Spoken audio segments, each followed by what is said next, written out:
Hello my friends, कैसे हैं आप। मैं आशा करता हूँ आप लोग बहुत अच्छे होंगे। और हमने लास्ट टॉपिक में देखा एंड कि हम लोग यूनिट्स एंड मेजरमेंट पर हम लोग डिस्कस कर रहे थे। और हमने जो लास्ट टाइम कवर किया था फिजिकल क्वांटिटीज के बारे में कवर किया था। और जो मेन फंडामेंटल फिजिकल क्वांटिटीज थी, फिर उसमें क्या ड्राइव क्वांटिटीज होती है हमने वो भी कवर किया था। फिर हमने ये भी निकाला था कि जो फिजिकल क्वांटिटीज हैं उनको मेजरमेंट करने के लिए हमें यूनिट की जरूरत पड़ती है, और वो हम यूनिट कैसे यूज करते हैं, राइट। तो हमको उनकी यूनिट्स भी मिल गई थी, राइट। फिर हमने ये भी देखा था कि फिजिकल क्वांटिटीज को हम मेजरमेंट्स के रूप में कैसे रिप्रेजेंट कर सकते हैं, सॉरी डायमेंशन के रूप में भी इसको रिप्रेजेंट कर सकते हैं। वो हम कैसे करते हैं हमने वो भी देखा था, ठीक है। तो आज हम कुछ डायमेंशन के बारे में और कुछ पढ़ेंगे, और हम काफी डिटेल में पढ़ेंगे। हम कुछ न्यूमेरिकल प्रॉब्लम्स भी सॉल्व करेंगे, ठीक है। तो चलिए स्टार्ट करते हैं।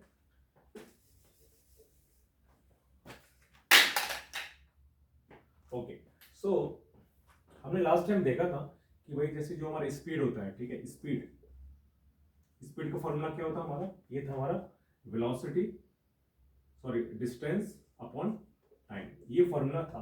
तो हमने इसका क्या फॉर्मूला क्या बनाया था, डी को हम रिप्रेजेंट करते थे एल से, क्योंकि हम जब भी डायमेंशन लिखते हैं तो उसमें कोस जो ब्रैकेट होता है ब्रैकेट में बंद कर देते हैं। और ये क्या था हमारा, टाइम को हम टी लिखते हैं, ठीक है।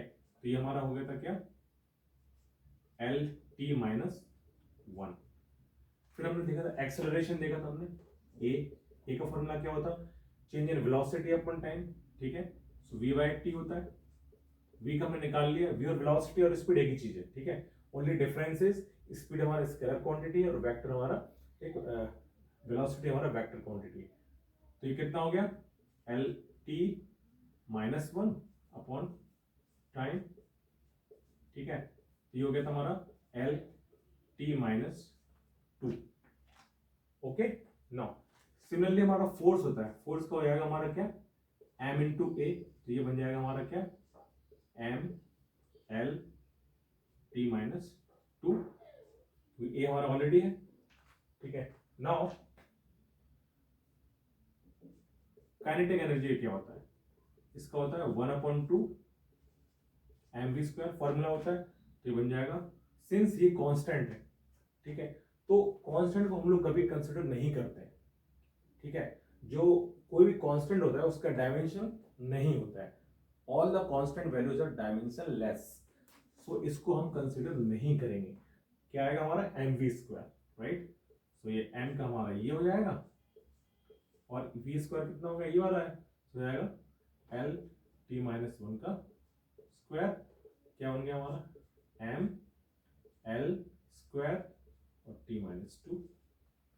ओके, फिर होता है हमारा क्या, एम जी एच, वो होता है हमारा पोटेंशियल एनर्जी, उसका फॉर्मूला होता है एम जी एच।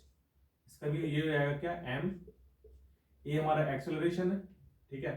तो एक्सेलरेशन हमारा ये हो गया एल टी माइनस टू, और एच हमारा डिस्टेंस हो गया, तो ये भी फिर एल हो गया इंटू एल, तो ये भी एल स्क्वायर हो गया, ठीक है। फिर हम देखते हैं क्या, काइनेटिक एनर्जी पोटेंशियल एनर्जी हो गया हमारा।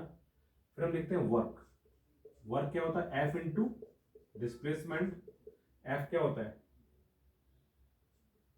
M L T minus two into D, तो डिस्टेंस हो गया, फिर एल हो गया, तो क्या हो जाएगा, M L square T minus two, ठीक है। एक होता है टॉर्क, टॉर्क का फॉर्मूला होता है perpendicular distance R into force. R होता है हमारा क्या, एल, तो एल लिख दिया हमने। फोर्स होता है हमारा M L T minus two, so ये भी हो गया हमारा क्या, M L square T minus two, ठीक है। तो आप यहां देख रहे होंगे कि यहाँ जितनी भी एनर्जीज हैं, जैसे हमारा काइनेटिक एनर्जी हो गया, पोटेंशियल एनर्जी हो गया, वर्क हो गया, और टॉर्क हो गया।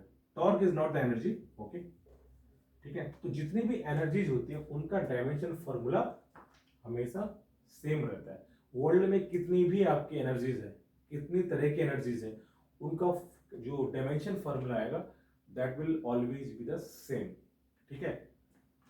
अब टॉर्क की बात करें, टॉर्क का भी डायमेंशन फॉर्मूला सेम है, इस but torque is a different thing and energy is different thing. Okay, I hope this is clear. Now कुछ नए कॉन्सेप्ट आपको बताने थे, जैसे कि हम बात करते हैं, मैं इसको लाइन खींच देता हूं। लेट्स से आपने पढ़ा होगा, 9th क्लास में पढ़ा होगा, 10th में पढ़ा होगा कि भाई let's say y equal to हमने लिखा साइन थीटा, ये लिखते थे हम लिखते थे, ये भी लिखते थे y equal to cos theta, ये हम लिखते थे y equal to log x। ठीक है। सो हियर आपको you have to notice one thing here, ये हमारा क्या है। Okay, one more thing before to that, let me tell you one more thing. एक जो हमारी फिजिकल क्वांटिटी होती है वो होती है that is supplementary physical quantity, angle बोलते हैं इसको, एंगल। ठीक है, एंगल का फॉर्मूला होता है कि भाई जैसे कोई बॉडी है, ठीक है, या घड़ी की सुई है, लेट्स ये घड़ी की सुई यहां से यहां मूव करेगी लेट्स से, ठीक है, तो इसने कुछ एंगल बनाया होगा, ये एंगल बनाया होगा थीटा, और उसने जो डिस्टेंस ट्रैवल की यहाँ पर, लेट्स से इसकी डिस्टेंस मान लीजिए हमारी कुछ डी है, और ये जो इसकी रेडियस है वो कितनी हमारी आर है। तो इसका जो फॉर्मूला होता है एंगल का कि भाई कितना आर का आपने ट्रैवल किया, ये डी हो गया, और ये जो आपका बनता है रेडियस, ये हमारा आर हो गया। तो डी भी हमारा डिस्टेंस हो गया अगर हम इसको इस फॉर्म में लिखते हैं, और आर भी है, तो भाई दोनों यहां पर क्या हो गए, नलीफाई हो गए, कैंसिल हो गए। तो ये क्या वैल्यू, वन वैल्यू बची है। तो इसको हम क्या लिख सकते हैं, m0 l0 और t0, या इसको ऐसे भी लिख सकते हैं हम, ये ऐसे रिप्रेजेंट कर सकते हैं। तो एंगल भी होता है बेसिकली, वो क्या होता है हमारा, डायमेंशन लेस होता है। एंगल की यूनिट होती है, एंगल की यूनिट क्या होती है, रेडियन होती है। ठीक है, एंगल की यूनिट क्या होती है, रेडियन, कितने डिग्री का एंगल, डिग्री इज यूनिट। ठीक है, रेडियन इज यूनिट, बट इसका कोई डायमेंशन नहीं होता है, ये हमने देखा। क्यों, बिकॉज जब इसको हम कैंसिल करते हैं वैल्यू वन आती है, हमारा कांस्टेंट वैल्यू आती है बेसिकली, इसीलिए इसकी वैल्यू क्या होती है, हमेशा वन होती है। I hope this is clear. Now let's say y equal to sin theta. So जैसा हमने डिस्कस किया कि जो एंगल होता है हमारा वो क्या होता है, डायमेंशन लेस होता है। तो थीटा की वैल्यू क्या होगी, थीटा हमेशा डायमेंशन लेस होगा। तो इसको हम क्या लिख सकते हैं, y equal to sin theta, कि हम ऐसे लिखते हैं इसको।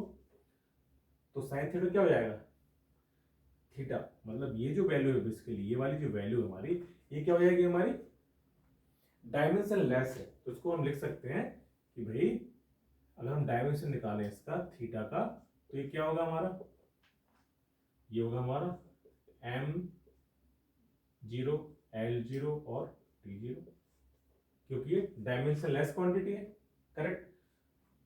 तो इसमें बहुत सारे न्यूमेरिकल बन जाते हैं, जैसे मैं आपको एग्जांपल देता हूं।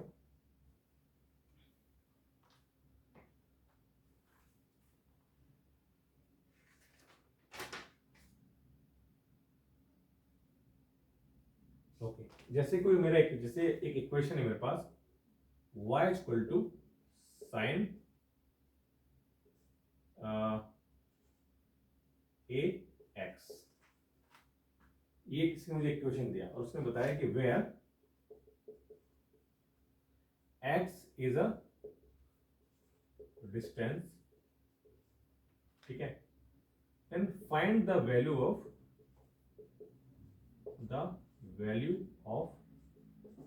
ए। ठीक है, तो मैंने आपको क्या बताया कि ये जो क्वांटिटी है ए एक्स, ये साइन थीटा हो गया ए एक्स, तो इसकी वैल्यू क्या होगी हमेशा, दिस इज डायमेंशन लेस रहेगा। तो हम इसको लिख सकते हैं कि भाई जो ए एक्स का जो डायमेंशन है बेसिकली, ये क्या हो जाएगा, इसका हम डायमेंशन निकालें अगर, तो ये होगा m0 l0 और t0, क्योंकि डायमेंशन लेस होता है ये ए एक्स की जो वैल्यू है। तो इसको हम क्या लिख सकते हैं,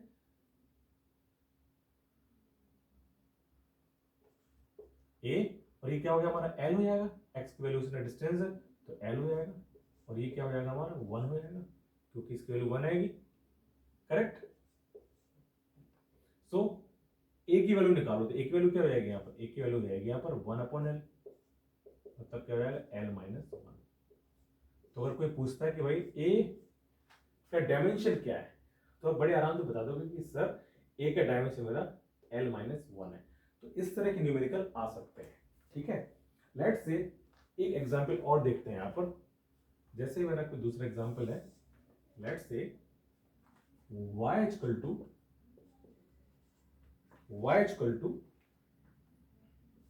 a L स्क्वायर,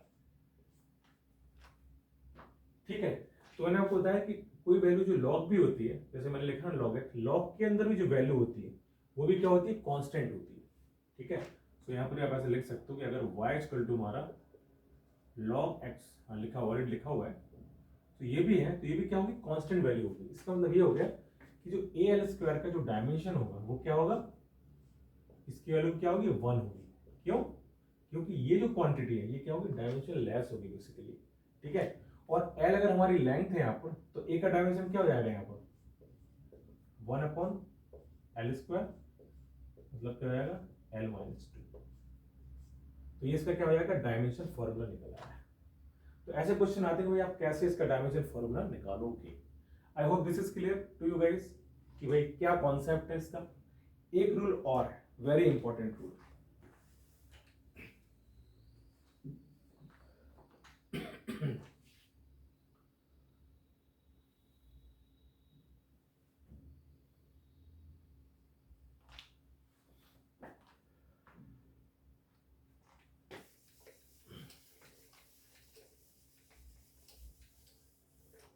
एक ये होता है रूल, वो रूल कहलाता है रूल ऑफ होमोजेनिसिटी, ठीक है। तो आप देखो कि जैसे अगर मैं आपसे बोलता हूं कि भाई लेट्स में लिखता हूं 10 किलोग्राम माइनस 2 किलोग्राम, तो इसका बता सकते हो इसकी वैल्यू क्या है, क्या आएगी, आप डेफिनेटली बता सकते हो। तो आप बोलो सर 8 किलोग्राम। अगर मैं आपसे पूछता हूं कि आप इसकी वैल्यू बताओ 10 किलोग्राम माइनस 2 मीटर, तो इसको आप कैलकुलेट कर सकते हो क्या, नहीं कर सकते। व्हाई, बिकॉज यहां दोनों हमारा किलोग्राम में, यहां भी किलोग्राम में, लेकिन यहां पर हमारा किलोग्राम और यहां पर हमारा क्या मीटर है, तो हम किलोग्राम से मीटर को सब्ट्रैक्ट नहीं कर सकते हैं। तो कहने का मतलब ये रूल बना है इसका कि अगर हम कोई भी इक्वेशन लिखते हैं, ठीक है, तो अगर ये चीज किलोग्राम में है तो ये भी किलोग्राम में होना चाहिए और ये भी किलोग्राम में होना चाहिए।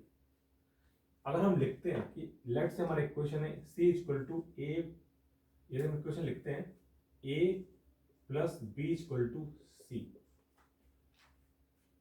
तो रूल ऑफ होमोजेनिसिटी बोलता है कि भाई इस अगर ऐसा है तो a का डायमेंशन है जो, that should be equal to b का डायमेंशन और that should be equal to c का डायमेंशन, कि इन दोनों के डायमेंशन हमेशा सेम होंगे।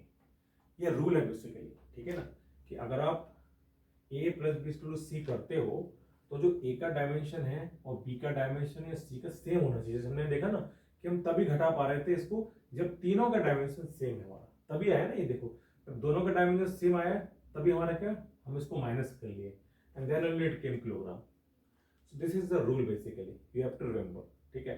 तो इस पे बहुत सारे क्वेश्चंस बनते हैं। So I have noted down one question here as well.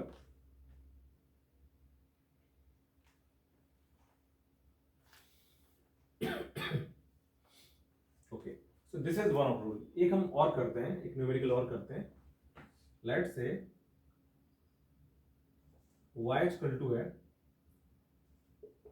Sign a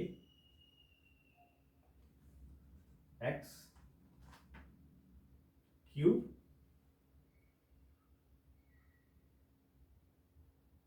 plus b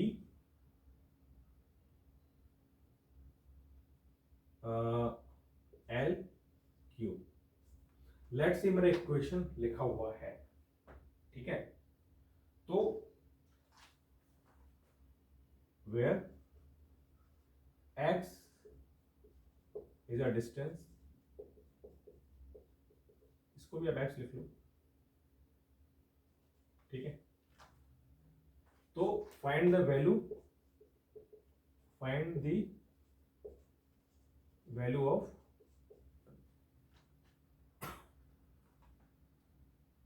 A and B. तो इसका आंसर बता सकते हो कैसे होगा? देखिए,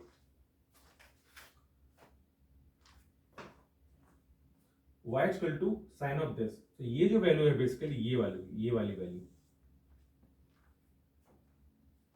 ये हमने क्या पढ़ा था कि साइन के अंदर जो भी रहेगा वो क्या वैल्यू रहेगी, बेसिकली वो हमारी 1 ही रहेगी। क्या रहेगी? हमेशा 1 रहेगी। तो इसको हम क्या लिख सकते हैं यहाँ पर, ये जो वैल्यू आएगी आपकी वो वैल्यू क्या आएगी हमारी, ऑलवेज 1 रहेगी। करेक्ट? तो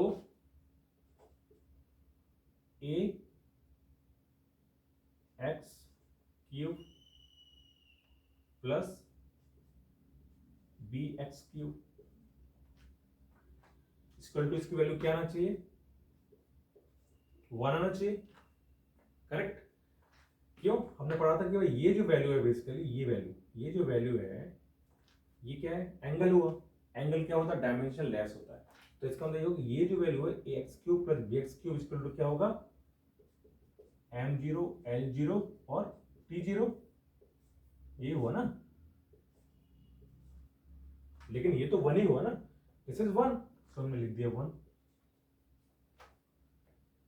ठीक है? अब इसका मतलब क्या हुआ, अब ये जो मैंने आपको रूल बताया होमोजेनिसिटी का, अब ये मेरा इक्वेशन बन गया कि A X cube plus B X cube equal to 1। ठीक है? मतलब इसको मैं ऐसे में लिख सकते हैं, ये 1 आ रहा, तो इसका मतलब ये कि ये इसका जो डायमेंशन आएगा ये भी 1 होगा और इसका डायमेंशन भी। रूल क्या है कि भाई इसका जो डायमेंशन होगा ये सेम होना चाहिए। तो लिख सकते हैं क्या कि भाई ए एक्स क्यूब का dimension should be equal to 1। तो ए की वैल्यू क्या हो जाएगी यहाँ पर, 1 अपॉन एक्स क्यूब, मतलब क्या हो जाएगा l-3। सिमिलरली हम यहाँ क्या लिख सकते हैं, B X cube, so B X cube equal to भी क्या होना चाहिए, 1 होना चाहिए, as per this homogeneous rule, right? So b l cube upon 1, so b की वैल्यू क्या हो जाएगी यहाँ पर, l-3। You got it? So this is the rule of basically rule of homogeneity. So ये रूल आपको पता होना चाहिए। ठीक है ना?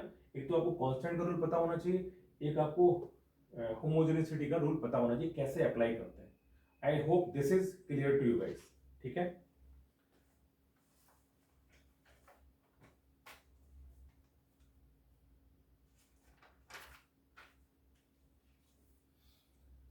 तो ये तो हो गया, हमने कुछ यूज केसेस देखे कि भाई कैसे ये हम करते हैं डायमेंशन का। तो अभी हम और भी चीजें देखते हैं। ठीक है?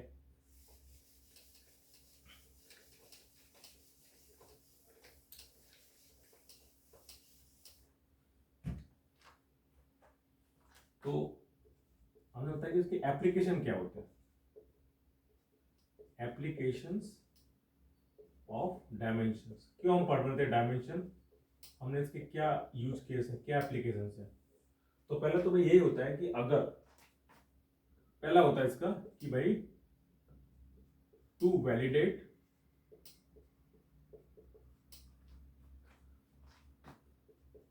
The equation of any quantity. तो लेट्स से अगर मैं आपसे बोलता हूं कि भाई फोर्स इक्वल टू है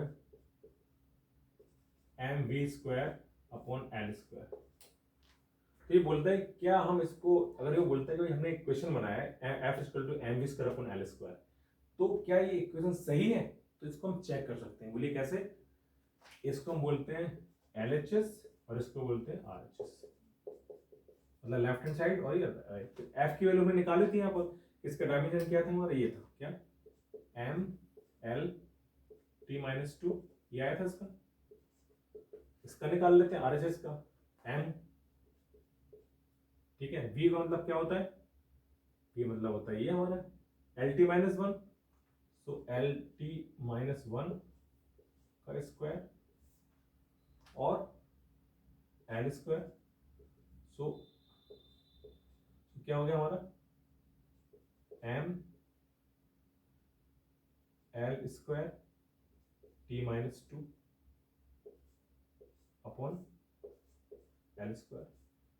तो ये तो मेरा कैंसिल हो गया, तो क्या बचा मेरा एम टी माइनस टू। तो आपने देखा कि भाई यहां जो वैल्यू आ रही है ये आ रही है M T minus two R H S, ये वैल्यू आ रही है एम टी माइनस टू, और उसको एल एच एस आ रहा था M L T minus two, M L T minus two, ये एम टी माइनस टू। इसका मतलब ये क्वेश्चन हमारा गलत है बेसिकली। तो इसका मतलब ये जो फोर्थ पे किसी ने क्वेश्चन लिखा है दिस इज रॉन्ग। सो हम बेसिकली हम वैलिडेट कर सकते हैं किसी भी फॉर्मूले को। अगर मैं कोई फॉर्मूला चेक करना है कि भाई ये फॉर्मूला हमारा सही है कि नहीं है, तो हम क्या कर सकते हैं, उनका हम डायमेंशन फॉर्मूला बना कर सकते हैं और चेक कर सकते हैं कि भाई ये इक्वेशन सही है कि नहीं है। अगर इनका फॉर्मूला सेम नहीं आता है, इसका मतलब that equation is wrong. This is the first application for this thing, ठीक है। दूसरा एप्लीकेशन जो होता है वो होता है आपका कन्वर्जन होता है। इसका यूनिट कन्वर्जन,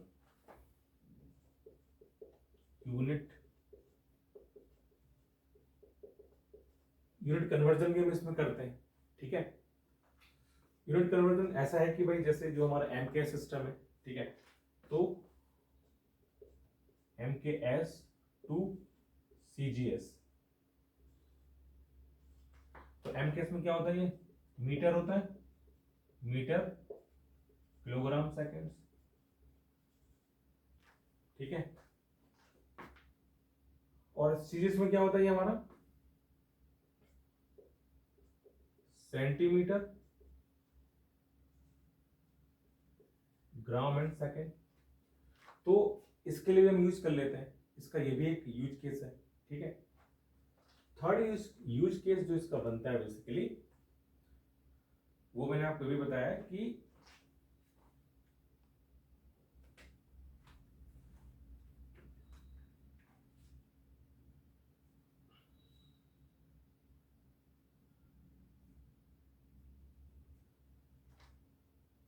आपको कोई बहुत सारे न्यूमेरिकल्स रहेंगे, उसमें आपको इक्वेशन की वैल्यू दी हुई है और आपको पता करना है कि किसी का डायमेंशन पता करना है किसी इक्वेशन में, तो भी हम इस डायमेंशन से यूज कर सकते हैं, ठीक है ना। तो वो इन्फॉर्मेशन आप इवन आप बुक में रेफर कर सकते हो, तो बुक में आपको थ्योरेटिकली बहुत सारी इन्फॉर्मेशन मिल जाएंगी। बट ये जो मैंने आज आपको बताया this is all for dimension, ठीक है। आई होप आप लोग को ये काफ़ी वीडियो पसंद आया होगा और इसमें आपके कॉन्सेप्ट भी काफ़ी कुछ क्लियर रहे होंगे कि भाई कैसे ये हम करते हैं, ठीक है। तो अगर आप चाहते हैं then I can bring some more numericals as well, so that will give you more clarity, okay। so I think but already we have हमने already वर्क किया हुआ है some न्यूमेरिकल्स पर और कैसे उनको यूज करते हैं, ठीक है। so यही है बस डायमेंशन का बेसिकली और आप देखेंगे कंपटीशन एग्जाम्स में भी ऐसे ही क्वेश्चन आते हैं, ठीक है। तो बट अगर आप लोग चाहते हैं कि मैं और डायमेंशन के न्यूमेरिकल्स लाऊं then I can bring those as well. तो आप मेरे वीडियो में आप कमेंट करो, मुझे बताओ कि भाई if you guys are looking for some more numericals on that, then I can bring more numericals and I can help you guys, ठीक है। सो आई थिंक डायमेंशन यहाँ पर खत्म होता है हमारा टॉपिक, ठीक है। कोई चीज मिसिंग हो तो आप मुझे बताएं कमेंट करके, आई can bring one another topic, okay. जो इसके बाद हम थर्ड टॉपिक जो डिस्कस करने वाले हैं वो रहेगा हमारा सिग्निफिकेंट फिगर्स, ओके। उसके लिए भी हम एक अलग से एक वीडियो बनाएंगे, ठीक है। तो that will be short video, ज़्यादा लेंथी नहीं होगा, बट यस उसमें बहुत सारे रूल्स हैं, 4-5 रूल्स हैं basically, we have to understand them, ठीक है। तो उसके लिए मैं एक सेपरेट वीडियो बनाऊंगा, ठीक है। सो आई थिंक अभी के लिए it's all good, okay. And please subscribe my channel and like it please, thank you.